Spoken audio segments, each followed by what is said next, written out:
Nous voici dans la dernière étape du rendu de notre image et on s'aperçoit que dans l'aperçu, on a certains matériaux qui sont pas très bien gérés, c'est-à-dire qu'en fait on a des reflets sur le matériau vert et on devrait avoir justement une meilleure transparence. Ceci est dû à la gestion des normales sur les objets, c'est-à-dire que chaque face a un vecteur qui est perpendiculaire et on va vérifier ça ensemble pour pouvoir indiquer au logiciel qu'il doit bien gérer la transparence des matériaux.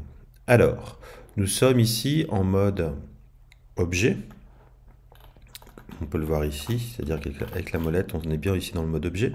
On va passer ici en mode edit, ou soit on passe avec la touche tabulation du clavier. Et là, on a bien ici donc la face extérieure qui se trouve ici et la face intérieure qui se trouve ici. Donc on a modélisé avec un minimum de faces. Là, on va demander au logiciel d'afficher les vertex. Donc les vertex, les faces, mais surtout nous ce qui nous intéresse, c'est les normales. Ça se trouve ici dans ce menu, où là on peut ici voir qu'on a un sous-menu avec les normales, et on peut afficher soit les normales à l'intersection, ou soit sur la face. Et donc là ici, on voit bien qu'on a des faces, mais en fait c'est la face intérieure qui sort. Pour ce faire, on va inverser les normales, donc pour ça il faut absolument que l'ensemble de l'objet soit sélectionné en appuyant sur la touche A. Et ici, dans le menu, donc là, avec la molette, on peut changer. Dans le menu Mesh, on a ici un sous-menu qui indique les normales et on peut recalculer les normales vers l'extérieur.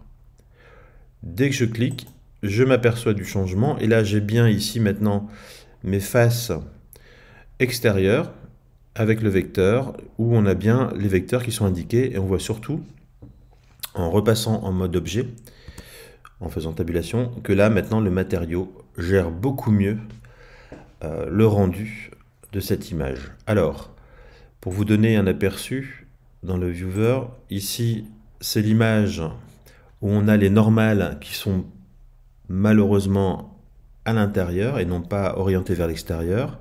Et lorsque je fais le calcul et que je indique au logiciel, voilà ce que j'obtiens, c'est-à-dire que dès que les normales sont bien indiquées, on a bien notre objet avec les ombres, avec la transparence.